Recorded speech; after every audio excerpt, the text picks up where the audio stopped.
আসসালামু আলাইকুম। ২০২৫ শিক্ষাবর্ষে তোমরা যারা নবম শ্রেণীতে ভর্তি হয়েছ, তোমাদের এসএসসি পরীক্ষা অনুষ্ঠিত হবে ২০২৭ সালে। এখানে দেখতে পাচ্ছ ২০২৭ সালে এসএসসি ও সমান পরীক্ষার প্রশ্নের ধরন এবং নম্বর বন্টন। আজকে আমরা এই দেখো পদার্থবিজ্ঞান, রসায়ন, জীববিজ্ঞান, কৃষিশিক্ষা, গাছবিজ্ঞান এই বিষয়গুলোর মধ্য থেকে আলোচনা করব। এখানে তোমাদের ১০০ নম্বরের পরীক্ষা হবে। এই যে তত্ত্বীয় অংশ থাকবে এবং ব্যবহারিক অংশ থাকবে। তবে তোমাদের অর্ধবার্ষিক, বার্ষিক কিন্তু আ এই প্রশ্নের ধরন এবং নম্বর বন্টন হিসেবে হবে। অর্থাৎ তোমাদের অর্ধবার্ষিক এবং বার্ষিক পরীক্ষা কিন্তু এইভাবেই হবে। তো এখানে দেখো তোমাদের ১০০ নম্বরে পরীক্ষা হবে। এখানে ৭৫ নাম্বার হচ্ছে তত্ত্বীয় অংশ অর্থাৎ লিখিত, আর ২৫ নাম্বার থাকবে ব্যবহারিক। তো ৭৫ নং কিভাবে ভাগ করেছে দেখো, এখানে ৪০ নাম্বার থাকবে সৃজনশীল, আর সংক্ষিপ্ত প্রশ্ন থাকবে ১০, আর বহু নির্বাচনী থাকবে ২৫। প্রতিটি সৃজনশীল প্রশ্নের জন্য ১০ করে, সংক্ষিপ্তের জন্য ২ করে, বহু নির্বাচনের জন্য ১ করে। ৭টি সৃজনশীল প্রশ্ন থাকবে, যেকোনো ৭টির উত্তর করতে হবে। এখানে দেখো ৭টি সংক্ষিপ্ত প্রশ্ন থাকবে, যেকোনো ৫টির উত্তর করতে হবে। এটা হচ্ছে সংক্ষিপ্ত প্রশ্ন, এটা হচ্ছে সৃজনশীল। আর বহু নির্বাচনী প্রশ্ন থাকবে ২৫টি, সবগুলোর উত্তর করতে হবে।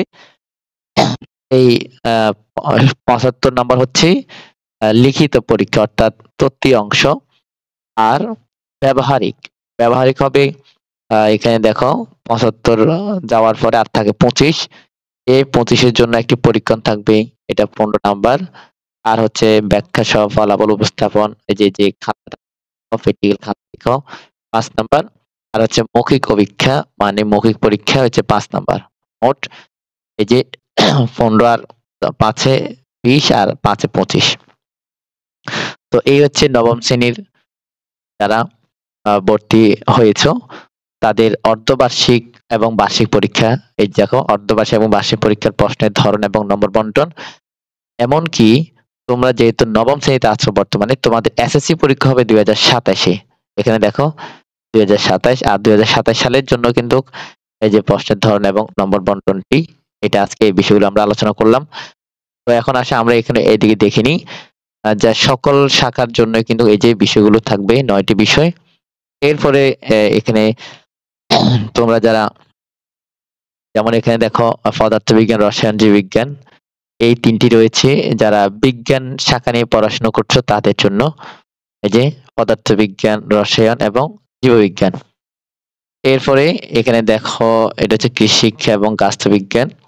তো কৃষি শিক্ষা এবং গাছবিজ্ঞান এগুলো হচ্ছে অতিরিক্ত বিষয় হিসেবে যারা নেবে, এই যে ১৪তম বিষয় অর্থাৎ এই যে কৃষি শিক্ষা আর হচ্ছে গাছবিজ্ঞান, হ্যাঁ? এগুলোর জন্য এই যে এই নিয়মে হবে।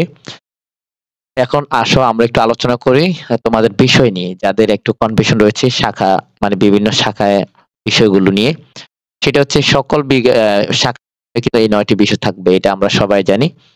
এখন কথা হচ্ছে ৯ এর পরে ১০ নং বিষয় যদি বিজ্ঞান শাখায় পড়াশোনা করো, তাহলে তোমার জন্য ৯ এর পরে ১০, ১১, ১২, ১৩ এই ৪ টি বিষয়।